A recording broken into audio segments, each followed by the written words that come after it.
நெல்லையில் ஆணவ கொலை செய்யப்பட்ட ஐடி ஊழியர் கவினின் குடும்பத்தினருக்கு முதலமைச்சர் மு.க. ஸ்டாலின் தொலைபேசி வாயிலாக ஆறுதல் தெரிவித்தார். தூத்துக்குடி மாவட்டம் ஆறுமுகமங்கலத்தை சேர்ந்த ஐடி ஊழியரான கவின் நெல்லையை சேர்ந்த மாற்று சமூக பெண்ணை காதலித்ததாக அவரது தம்பியால் படுகொலை செய்யப்பட்டார். இந்த வழக்கை சிபிசிஐடி விசாரித்து வருகிறது. இந்நிலையில் பல்வேறு நிகழ்ச்சிகளில் பங்கேற்க தூத்துக்குடி மாவட்டத்திற்கு சென்ற முதலமைச்சர் மு.க. ஸ்டாலின் கவினின் குடும்பத்தினரை தொலைபேசியில் தொடர்பு கொண்டு ஆறுதல் தெரிவித்தார்.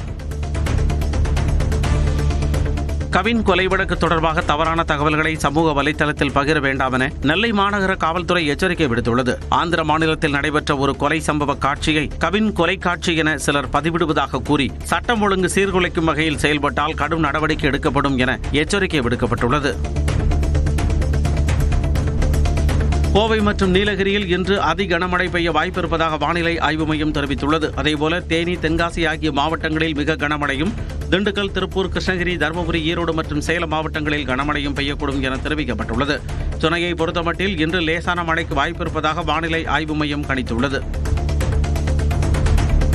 ரெட் அலர்ட் எச்சரிக்கையால் நீலகிரி மாவட்டத்தில் இன்று பள்ளிகளுக்கு விடுமுறை அளிக்கப்பட்டுள்ளது. அதேபோல சுற்றுலா தலங்களும் மூடப்படுவதாக மாவட்ட ஆட்சியர் பவ்யா தண்ணீரு அறிவித்துள்ளார். நீலகிரியில் மழை பாதிப்பு குறித்து 1077 என்ற எண்களில் தொடர்பு கொள்ளலாம் எனவும் மழை பாதிப்பு குறித்த தகவலை வாட்ஸ்அப் மூலம் பகிரலாம் என்றும் மாவட்ட நிர்வாகம் தெரிவித்துள்ளது. தொலைபேசி எண்களில் பெறப்பட்ட புகார்கள் மீது உடனுக்குடன் நடவடிக்கை எடுக்க 24 மணி நேர கட்டுப்பாட்டு மையம் செயல்படும் என அறிவிக்கப்பட்டுள்ளது. சென்னை மற்றும் புறநகர் பகுதிகளில் நேற்றிரவு பரவலாக மழை பெய்தது. கோடம்பாக்கம், நுங்கம்பாக்கம், வடபழனி, கிண்டி உள்ளிட்ட பகுதிகளில் பெய்த மழையால் குளுமையான சூழல் உருவானது. அதேபோல நாகை மாவட்டத்தில் நாகூர், பட்டினச்சேரி, பனங்குடி உள்ளிட்ட பகுதிகளில் 1 மணி நேரத்திற்கும் மேலாக கனமழை கொட்டி தீர்த்தது.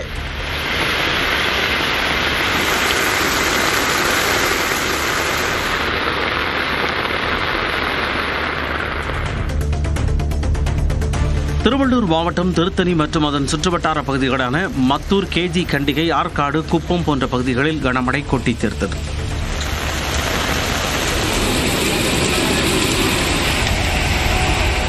கள்ளக்குறிச்சி மாவட்டம் தியாகதுர்கம், சங்கராபுரம், ரிஷிவந்தியம், திருக்கோவிலூர், உளுந்தூர்பேட்டை உள்ளிட்ட இடங்களில் 3வது நாளாக கனமழை வெளுத்து வாங்கியது.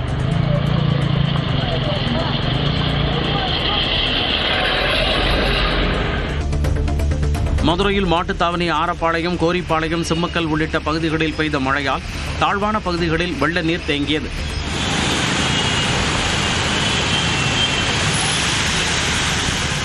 சேலம் மாவட்டம் ஆத்தூர் மற்றும் அதன் சுற்றுவட்டார பகுதிகளில் இடி மின்னலுடன் கனமழை வெளுத்து வாங்கியதால் குளிர்ச்சியான சூழல் உருவானது.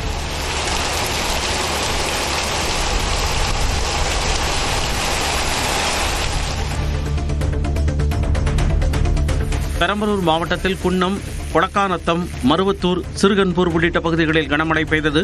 சிறுகன்பூர் பகுதியில் பெய்த மழையால் மருதையாற்றில் வெள்ளம் கரை புரண்டு ஓடியது.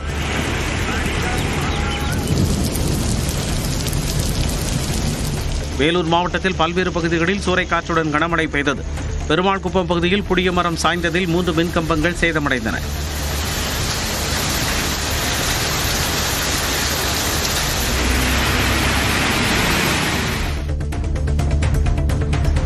புதுச்சேரியில் பகல் நேரத்தில் வெயில் வாட்டிய நிலையில் இரவு நேரத்தில் கனமழை கொட்டி தீர்த்தது. அந்த வகையில் ராஜ்பவன், லாஸ்பேட்டை, கதிர்காமம், உப்படம் உள்ளிட்ட பகுதிகளில் பெய்த மழையால் குளுமையான சூழல் உருவானது. அதே நேரம் திடீரென பெய்த மழையால் வாகன ஓட்டிகள் அவதியடைந்தனர்.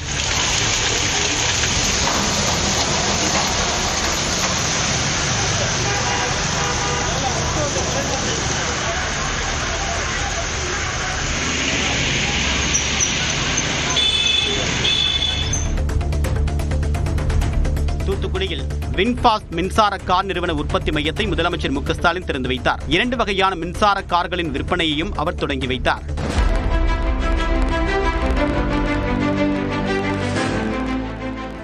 நிகழ்ச்சியில் பேசிய முதலமைச்சர் இந்திய பேட்டரி கார் உற்பத்தியில் 40% தமிழ்நாட்டில் நடைபெறுவதாக பெருமிதம் தெரிவித்தார்.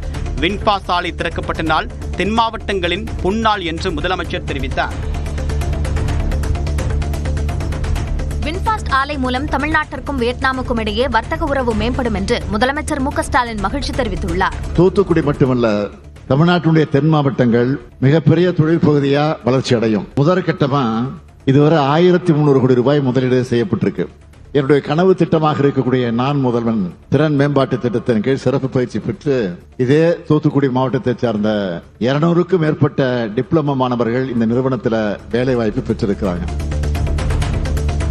உள்ளூரிலேயே வேலை கிடைத்தது மகிழ்ச்சி அளிப்பதாக வின்ஃபாஸ்ட் ஆலையில் பணிபுரிய தேர்வானவர்கள் மகிழ்ச்சி தெரிவித்துள்ளனர்.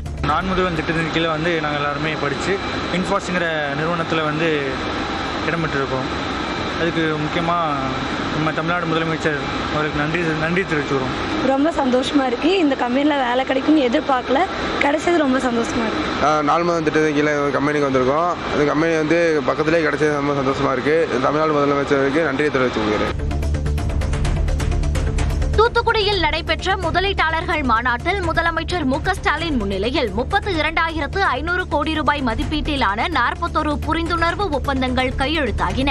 இந்த தொழில் முதலீடுகள் மூலமாக 50,000 பேருக்கு வேலை வாய்ப்புகள் கிடைக்கும் என தமிழ்நாடு அரசு தெரிவித்துள்ளது. 2,530 கோடி ரூபாய் முதலீட்டில் தூத்துக்குடி, நெல்லை, காஞ்சிபுரம் ஆகிய பகுதிகளில் தொழில் தொடங்குவதற்கு ஏற்கனவே ஒப்பந்தம் செய்து கொண்ட 5 நிறுவனங்களின் செயல்பாட்டையும் முதலமைச்சர் தொடங்கி வைத்தார். இந்த நிறுவனங்களில் வேலைவாய்ப்பு பெற்றவர்களுக்கு பணி நியமன ஆணைகளையும் முதலமைச்சர் வழங்கினார். தமிழ்நாடு முழுவதும் பரவலாக்கப்பட்ட வளர்ச்சியை திமுக அரசு கொண்டு வந்துள்ளதாக தொழில்துறை அமைச்சர் TRB ராஜா தெரிவித்துள்ளார். நியூஸ் 18க்கு பேட்டியளித்த அவர் ரெக்கார்ட் ஸ்பீடில் வின்ஃபாஸ்ட் ஆலை வந்துள்ளதாக கூறினார். கிட்டத்தட்ட 350 பேர் அவங்க ட்ரைனிங் எடுத்து அவங்களுக்கு ஸ்பெஷல் ட்ரைனிங் கொடுத்து அதன் மூலம் 304 பேரை இங்க வின்ஃபாஸ்ட் காமிச்சு இன்னைக்கு அங்க 229 பேருக்கு வேலை கொடுத்திருக்காங்க. அதுதான் திராவிட மாடல் அரசின் மிகப்பெரிய ஒரு வெற்றி. அதிமுக ஆட்சிக்கு வந்தால் விவசாயிகளுக்கு 24 மணி நேரமும் தடையில்லா மும்முனை மின்சாரம் வழங்கப்படும் என எதிர்க்கட்சித் தலைவர் எடப்பாடி பழனிசாமி தெரிவித்துள்ளார். நெல்லையில் விவசாயிகள் மற்றும் வர்த்தக பிரதிநிதிகளை சந்தித்து உரையாடிய போது இதனை அவர் தெரிவித்தார். விவசாயிகளுக்கு மும்முனை மின்சாரம் முக்கியம். ஏன்னா பகல்ல தான் தொழிலாளிகள வராங்க, வேளாண் தொழிலாளி. இரவுல யாரும் வரதில்லை. இரவுல யாரும் நீர் பாய்ச்ச முடியாது. இன்னைக்கு காலம் மாறி போயிடுது. ஒரு காலத்தில் இரவுல நீர் பாய்ச்சிட்டு இருந்தோம், அதுக்கு ஆள் கிடைச்சது. நெல்லை சந்திப்பு பகுதியில் அதிமுக பொதுச் செயலாளர் எடப்பாடி பழனிசாமிக்கு கருப்பு கொடி காட்ட முயற்சி செய்தவர்கள் மீது அதிமுக ஆதரவாளர்கள் கல்வீசியதால் பரபரப்பு ஏற்பட்டது. மக்களை காப்போம், தமிழகத்தை மீட்போம் பிரச்சார பயணத்தின் ஒரு பகுதியாக வாகையடி முனையில் பரப்புரையில் EPS ஈடுபட்ட போது அவருக்கு எதிராக சிலர் கருப்பு கொடி காட்டி கண்டன முழக்கங்கள் எழுப்பினர். இதனால் அதிமுக ஆதரவாளர்கள் அவர்கள் மீது கற்களை வீசி தாக்குதலில் ஈடுபட்டனர். அப்போது போலீசார் இரு தரப்பையும் தடுத்து நிறுத்த முயன்ற போது தள்ளுமுள்ளு ஏற்பட்டது. இந்தியா மீதான இறக்குமதி வரியை அதிகரிக்க இருப்பதாக அமெரிக்க அதிபர் ட்ரம்ப் பகிரங்கமாக மிரட்டல் விடுத்துள்ளார். இதுகுறித்து தனது ட்ரூத் சோஷியல் தளத்தில் பதிவிட்டுள்ள அவர், இந்தியா ரஷ்யாவிடமிருந்து அதிக அளவில் எண்ணெய் வாங்குவதோடு மட்டுமல்லாமல் அதில் பெரும் பகுதியை சந்தையில் விற்று அதிக லாபமும் பார்ப்பதாக குற்றம் சாட்டியுள்ளார். ரஷ்யாவின் போரால் உக்ரைனில் எத்தனை பேர் கொல்லப்பட்டாலும் அவர்களுக்கு அக்கறை இல்லை எனவும் இந்த காரணத்திற்காக இந்தியா மீதான இறக்குமதி வரியை அதிகரிக்க இருப்பதாகவும் ட்ரம்ப் தெரிவித்துள்ளார். ரஷ்யாவிடமிருந்து கச்சா எண்ணெய் இறக்குமதி செய்யப்படுவதால் அமெரிக்கா மற்றும் ஐரோப்பிய ஒன்றியத்தால் இந்தியா குறிவைக்கப்படுவதாக மத்திய அரசு குற்றம் சாட்டியுள்ளது. இந்தியாவின் இறக்குமதிகள் இந்திய நுகர்வோருக்கு மலிவு விலையில் எரிசக்தியை வழங்குவதை உறுதி செய்வதற்கான நடவடிக்கை என தெரிவித்துள்ள மத்திய அரசு, இந்தியாவை விமர்சிக்கும் நாடுகளே ரஷ்யாவிடம் வர்த்தகத்தில் ஈடுபடுவதாகவும் குறிப்பிட்டுள்ளது. இந்த நிலையில் இந்தியாவை மட்டும் குறிவைப்பது நியாயமற்றது எனவும் தேச நலனையும் பொருளாதார பாதுகாப்பையும் உறுதி செய்வதற்கான அனைத்து நடவடிக்கைகளையும் இந்திய அரசு மேற்கொள்ளும் எனவும் மத்திய அரசு பதிலடி கொடுத்துள்ளது. டெல்லி தமிழ்நாடு இல்லம் அருகே நடைபயிற்சி மேற்கொண்டிருந்த மயிலாடுதுறை MP சுதாவிடம் தங்கச்சங்கிலி பறிக்கப்பட்ட நிலையில் அருகில் இருந்த யாரும் உதவிக்கு வரவில்லை என அவர் வேதனை தெரிவித்துள்ளார். ரொம்ப அருகில் வந்தவர் என் தங்க சங்கிலி பிடுங்கினார். நான் ரியலைஸ் பண்றதுக்குள்ள துணியை இழுத்து அறுத்து விட்டார். சாலையில கொஞ்சம் பேர் இருந்தாங்க, நானும் கத்துறேன். என்னோட இருந்த சக எம்பியும் ஹெல்ப் பண்ணுங்கன்னு நாங்கள் கத்தும் பொழுது அங்க யாருமே ஒருவர் கூட வரவில்லை. ஜார்க்கண்ட் முன்னாள் முதலமைச்சரும் தற்போதைய முதலமைச்சர் ஹேமந்த் சோரனின் தந்தையுமான சிபு சோரன் உடல்நலக் குறைவால் காலமானார். அவருக்கு வயது 81. ஜார்க்கண்ட் முக்தி மோர்ச்சா கட்சியின் தலைவரான இவர் அண்மை காலமாக உடல்நலம் பாதிக்கப்பட்டு சிகிச்சையில் இருந்து வந்தார். இந்நிலையில் சிகிச்சை பலனின்றி அவர் உயிரிழந்த நிலையில் அவரது மறைவிற்கு பல்வேறு தரப்பினரும் இரங்கல் தெரிவித்து வருகின்றனர். எதிர்க்கட்சிகளின் கடும் அமளி காரணமாக மக்களவை நாள் முழுவதும் ஒத்திவைக்கப்பட்டது. நேற்று காலை மக்களவை கூடியதும் பீகார் வாக்காளர் பட்டியல் சிறப்பு திருத்தத்திற்கு எதிர்ப்பு தெரிவித்து எதிர்க்கட்சியினர் முழக்கமிட்ட நிலையில் பிற்பகல் 2 மணி வரை அவை ஒத்திவைக்கப்பட்டது. மீண்டும் அவை கூடியபோது அமளி நிலவியது. அப்போது பேசிய நாடாளுமன்ற விவகாரத்துறை அமைச்சர் கிரண் ரிஜிஜு, தேசிய விளையாட்டு நிர்வாக மசோதா குறித்து விவாதம் நடத்த எதிர்க்கட்சிகள் சம்மதம் தெரிவித்த நிலையில் அமளியில் ஈடுபடுவதை ஏற்க முடியாது என்றார். எனினும் அமளி நீடித்ததால் அவை நடவடிக்கைகள் நாள் முழுவதும் ஒத்திவைக்கப்பட்டன. தற்போதைய எம்பி சிபு சோரன் காலமான நிலையில் மாநிலங்களவை நாள் முழுவதும் ஒத்திவைக்கப்பட்டது. பரபரப்பாக நடந்த இங்கிலாந்துக்கு எதிரான கடைசி டெஸ்டில் 6 ரன்கள் வித்தியாசத்தில் இந்திய அணி த்ரில் வெற்றி பெற்றது. லண்டன் ஓவல் மைதானத்தில் நடைபெற்ற போட்டியில் இங்கிலாந்துக்கு 374 ரன்கள் இலக்காக நிர்ணயிக்கப்பட்டிருந்த நிலையில் கடைசி நாளில் 35 ரன்கள் தேவையாகியிருந்தது. 4 விக்கெட்டுகளை வீழ்த்தினால் இந்தியா வெல்லலாம் என்ற சூழல் இருந்த நிலையில் அபாரமாக விளையாடிய இந்திய அணி வெற்றி வாகை சூடியது. இதன் மூலம் 5 போட்டிகள் கொண்ட டெஸ்ட் தொடர் 2-2 என சமனில் முடிந்தது. இரண்டாவது இன்னிங்ஸில் இந்திய வீரர் சிராஜ் 5 விக்கெட்டுகளை அள்ளினார்.